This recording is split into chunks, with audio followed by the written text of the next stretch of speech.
त्रेतायुगात असतो तर मी छाती फाडून दाखवली असती, पण हे कलियुग आहे, त्यामुळे छाती फाडून दाखवता येत नाहीये. पण मी उद्धव साहेबांना सोडून कुठेही जाणार नाही, ही काळ्या दगडावरची रेघ आहे. हे विधान आहे ठाकरेंचे नाशिकचे खासदार राजाभाऊ वाजे यांचं. ठाकरेंचे खासदार फुटण्याच्या चर्चा असताना वाजेंनी आपण ठाकरेंसोबतच राहणार ही आपली भूमिका स्पष्ट केली. बुधवारी ठाकरेंचे खासदार फुटण्याच्या बातम्या आल्या तेव्हा राजाभाऊ वाजे हे राजधानीनं दिल्लीत पोहोचले. तेव्हा माध्यमांनी थेट त्यांच्या ट्रेनच्या डब्यातच धाव घेतली. तेव्हा सुद्धा मी उद्धव बाळासाहेब ठाकरे यांच्या सोबतच आहे असं उत्तर राजाभाऊंनी दिलं.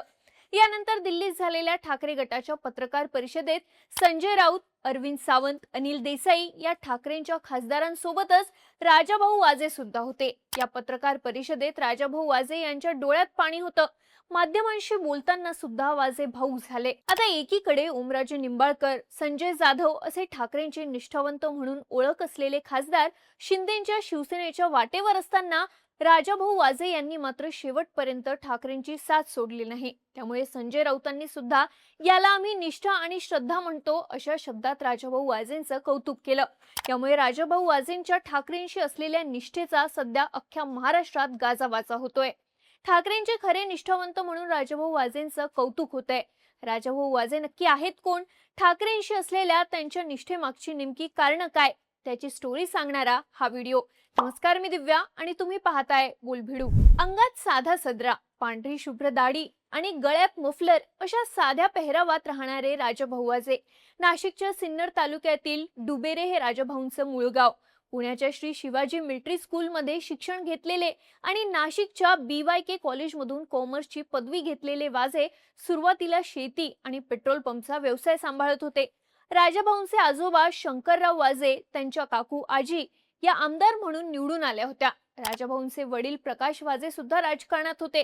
त्यामुळे राजाभाऊंच्या घरातच राजकारण होतं. पण कौटुंबिक राजकीय वारसा असून सुद्धा राजाभाऊ वाजे हे खूप उशिरा राजकारणात सक्रिय झाले. 2009 ला त्यांचे वडील प्रकाश वाजे यांचा सिन्नर विधानसभा मतदारसंघातून पराभव झाल्यानंतर राजाभाऊ सक्रिय राजकारणात आल्याचं सांगितलं जातं. सिन्नरमध्ये जनसेवा मंडळाच्या माध्यमातून सामाजिक कार्याला त्यांनी सुरुवात केली. संयमी, शांत नेता आणि मराठा चेहरा अशी राजाभाऊ वाजे यांची ओळख आहे. खरं तर विरोधकांवर सुद्धा टीका न करण्याच्या त्यांच्या स्वभावामुळे राजाभाऊ मुरलेले राजकारणी असल्याचं वाटत नाही. पण वाजे कुटुंबियांचा सिन्नर तालुक्यात असलेला दबदबा, त्यात मराठा चेहरा या गोष्टी राजाभाऊंच्या जमेच्या बाजू सांगितल्या जातात. सिन्नर विधानसभा मतदारसंघातील साधारण 1.5 लाख मतं राजाभाऊंकडे असल्याचं सांगितलं जातं. शिवाय देवळाली, इगतपुरी आणि त्र्यंबकेश्वर मध्ये सुद्धा राजाभाऊ वाजे यांचा जनसंपर्क आहे.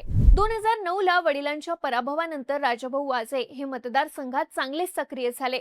2014च्या सिन्नर विधानसभा निवडणुकीत राजाभाऊ वाजे यांचा सामना माणिकराव कोकाटे यांच्यासोबत झाला. आता वाजे आणि कोकाटे हे दोघंही मराठा समाजातून येणारे नेते. त्यात माणिकराव कोकाटे हे सलग 3 वेळा सिन्नर मधून आमदार म्हणून निवडून आले होते. त्यामुळे 2014च्या विधानसभेला राजाभाऊ वाजे यांच्या समोर कोकाटेंचं तगडं आव्हान होतं. पण तरीही 2014च्या सिन्नर विधानसभेत राजाभाऊ वाजेंनी माणिकराव कोकाटेंचा पराभव केला. आता या पराभवामागे काही कारण होती. मुळात माणिकराव कोकाटे हे शिवसेना आणि काँग्रेसमधून आमदार म्हणून निवडून आले होते. पण 2014 ला त्यांनी मोदी लाटेचा प्रभाव बघून भाजपमध्ये प्रवेश केला. त्यांच्या या पक्षांतरामुळे त्यांच्या विरोधात मतदारसंघात नाराजीचा सूर होता. पण राजाभाऊ वाजे, त्यांचे वडील प्रकाश वाजे यांची कट्टर शिवसैनिक म्हणून ओळख होती. त्यात 2014च्या विधानसभेला युती आणि आघाडीतले सगळेच पक्ष स्वबळावर लढले. त्यामुळे मतांची मोठ्या प्रमाणात विभागणी झाली. पण तरीही तब्बल 20,000 मतांनी राजाभाऊ वाजेंनी माणिकराव कोकाटेंचा पराभव केला. पण 2019 ला पुन्हा कोकाटेंनी कमबॅक करत वाजेंचा पराभव केला. त्यामुळे सिन्नरचं राजकारण वाजे आणि कोकाटे यांच्या भोवती फिरायला लागलं. पण 2024 ला यामध्ये मोठा उलटफेर झाला. कोकाटे हे अजित पवारांच्या पक्षात, तर नाशिकचे माजी खासदार हेमंत गोडसे हे शिंदेच्या शिवसेनेत आले. आता कोकाटे आणि गोडसे या दोन्ही नेत्यांमधला संघर्ष नाशिकमध्ये सर्वश्रुत आहे. 2019च्या लोकसभेला हेमंत गोडसे यांना शिवसेनेकडून तिकीट मिळाल्यानंतर त्यावेळी माणिकराव कोकाटेंनी भाजपमधून बंडखोरी करत अपक्ष उमेदवार म्हणून नाशिक लोकसभा लढवली होती. त्यामुळे 2024 ला गोडसे आणि कोकाटे महायुतीत असल्यामुळे कोकाटे काय भूमिका घेतात याकडे सगळ्यांचं लक्ष लागलं होतं. नाशिकच्या जागेवरून महायुतीत वाद असल्यामुळे गोडसेंना उशिरा उमेदवारी जाहीर झाली होती. पण महाविकास आघाडी ठाकरेंच्या शिवसेनेकडून मात्र राजाभाऊ वाजे यांना उमेदवारी देण्यात आली. आता वाजे हे कोकाटेंचे सिन्नर मधील पारंपरिक विरोधक, त्यामुळे जर राजाभाऊंचा दिल्लीचा मार्ग मोकळा झाला तर सिन्नर विधानसभेत आपल्याला अडचण येणार नाही, या विचारातून कोकाटेंनी राजाभाऊंना छुपी मदत केल्याचं सांगण्यात आलं. लोकसभेचा प्रचार सुरू असताना आमदार माणिकराव यांचा एक व्हिडिओ व्हायरल झाला होता. त्यात कोकाटे हे वाजे यांच्या कार्यकर्त्यांना तुमचा दिल्लीचा मार्ग मोकळा झाला असं म्हणाले होते. त्यानंतर लोकांच्या मनात कुठेतरी कोकाटे यांनी राजाभाऊ वाजे यांना पाठिंबा जाहीर केला अशा चर्चा सुरू झाल्या.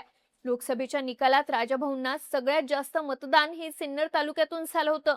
आणखी एक महत्त्वाची गोष्ट म्हणजे माणिकराव कोकाटे यांच्या सोमठाणे या गावातून राजाभाऊ वाजे यांना जवळपास 80% मतदान झाल्याची माहिती देण्यात आली होती. त्यामुळेच कोकाटेंचा छुपा पाठिंबा सिन्नर, देवळाली, इगतपुरी आणि त्र्यंबकेश्वरच्या ग्रामीण भागात ठाकरेंच्या पाठीशी असलेले मतदार आणि राजाभाऊंची शांत राजकारणी अशी असलेली इमेज, यामुळे 2024च्या लोकसभेला राजाभाऊ वाजे मोठ्या फरकाने विजयी झाले. या सगळ्यात राजाभाऊ वाजेंचे वडील प्रकाश वाजे यांची भूमिका सुद्धा महत्त्वाची असल्याचं सांगितलं जातं. प्रकाश वाजे आणि माणिकराव कोकाटे यांच्यात एकमेकांना पूरक भूमिका घेण्यासाठी डील झाल्याचं सांगण्यात आलं. राजाभाऊ हे कायमच आपल्या वडिलांच्या सूचनेनुसार राजकारण करत असल्याचं स्थानिक पत्रकार सांगतात. आता ही ठाकरेंचे 6 खासदार फुटल्यानंतर प्रकाश वाजे यांनी माध्यमांसमोर येत ऑपरेशन टायगर बद्दल माहिती दिली. कुठल्याही परिस्थितीत ठाकरेंची साथ सोडायची नाही हे मी माझ्या मुलाला सांगितलं आहे. 1.5 वर्षांपूर्वी सुद्धा ठाण्यात राजाभाऊंना शिंदे साहेबांनी बोलावून घेतलं होतं. तेव्हाही माझ्या वडिलांशी बोलल्याशिवाय मी कोणताही निर्णय घेणार नाही असं राजाभाऊंनी सांगितलं होतं. एप्रिलमध्ये माझ्याकडे ठाण्यातून 2 लोक आले. ते आधी राजाभाऊशी बोलले, पण त्यांनी माझ्याशी बोलायला सांगितल्यानंतर ते दोघं माझ्याकडे आले. तेव्हा आम्ही व्यावसायिक राजकारणी नाही तर सामाजिक कार्यकर्ते आहोत असं मी त्यांना स्पष्ट सांगितलं. मी उद्धव ठाकरेंना सुद्धा राजाभाऊ तुम्हाला सोडून कुठेही जाणार नाही असा शब्द दिल्याचं प्रकाश वाजेंनी माध्यमांशी बोलताना स्पष्ट केलं. त्यामुळेच प्रकाश वाजेंचा ठाकरेंशी एकनिष्ठ राहण्याचा सल्ला राजाभाऊंनी पाळल्याच्या आता चर्चा होत आहेत. राजाभाऊ वाजे यांनी उद्धव ठाकरे यांची साथ सोडली नाही. यामागचं एक महत्त्वाचं कारण म्हणजे नाशिक जिल्ह्यातील कांदा उत्पादक शेतकऱ्यांची भावना असल्याचं राजकीय वर्तुळात बोललं जातं. नाशिक हा देशातील सगळ्यात मोठ्या कांदा उत्पादक भागांपैकी एक आहे. पण केंद्रातल्या मोदी सरकारच्या काळात गेल्या काही वर्षात कांद्याच्या निर्यातीवरील निर्बंध, निर्यात बंदी, किमतींमधील मोठी घसरण आणि शेतकऱ्यांना अपेक्षित दर न मिळाल्यानं नाशिकच्या अनेक कांदा उत्पादकांमध्ये केंद्र सरकारबद्दल नाराजी निर्माण झाली होती. 2024च्या लोकसभा निवडणुकीतही हा मुद्दा मोठ्या प्रमाणावर चर्चेत होता आणि त्याचा फायदा राजाभाऊ वाजेंना झाल्याचं बोललं गेलं होतं. आता एकीकडे नाशिक लोकसभेत नाशिकच्या शहरी भागातला हिंदुत्ववादी आणि स्थलांतरित मतदार हा महायुतीकडे झुकतो, पण नाशिकच्या ग्रामीण भागावर वाजेंची चांगली पकड आहे. इथले विडी कामगार, कांदा उत्पादक शेतकरी हे राजाभाऊ वाजेंच्या पाठीशी भक्कमपणे उभं असल्याचं सांगितलं जातं. अशा परिस्थितीत राजाभाऊ वाजे यांनी जर उद्धव ठाकरेंची साथ सोडून सत्ताधारी एनडीए सोबत जाण्याचा निर्णय घेतला असता तर त्यांच्या मतदारसंघातील शेतकरी आणि पारंपरिक समर्थकांमध्ये चुकीचा मेसेज जाऊ शकला असता. त्यामुळे स्थानिक राजकीय गणित, कांदा शेतकऱ्यांचा प्रभाव आणि ठाकरे गटाच्या मतदारांमधील पाठिंबा या घटकांमुळे वाजे यांनी उद्धव ठाकरेंशी एकनिष्ठ राहण्याची भूमिका घेतल्याचं बोललं जात आहे. यासोबतच राजाभाऊ वाजेंनी ठाकरेंना न सोडण्याचं आणखी एक कारण सांगितलं जातं, ते म्हणजे नाशिकच्या विरोधी राजकारणातली स्पेस. 2024च्या लोकसभा निवडणुकीत महाविकास आघाडीच्या उमेदवार म्हणून त्यांनी विजय मिळवला आणि नाशिकमध्ये ठाकरे गटाचा प्रमुख चेहरा म्हणून स्वतःची ओळख निर्माण केली. दुसरीकडे सत्ताधाऱ्यांसोबत गेल्यास त्यांना अनेक स्थानिक नेत्यांशी स्पर्धा करावी लागू शकते. यात माणिकराव कोकाटे, हेमंत गोडसे अशा आपल्या विरोधकांचा त्यांना सामना करावा लागू शकतो. त्यामुळे वाजे जर सत्तेसोबत गेले तर त्यांचं राजकीय महत्त्व कमी होण्याची शक्यता जास्त आहे. त्यात नाशिकच्या ग्रामीण भागात ठाकरेंना मानणारा मोठा वर्ग असल्यामुळे जर ठाकरेंची साथ सोडली तर त्याचा फटका सुद्धा राजाभाऊ वाजेंना बसण्याची शक्यता आहे. याच सगळ्या कारणांचा विचार करून राजाभाऊ वाजेंनी उद्धव ठाकरेंशी एकनिष्ठ राहण्याचा निर्णय घेतल्याची चर्चा राजकीय वर्तुळात आहे.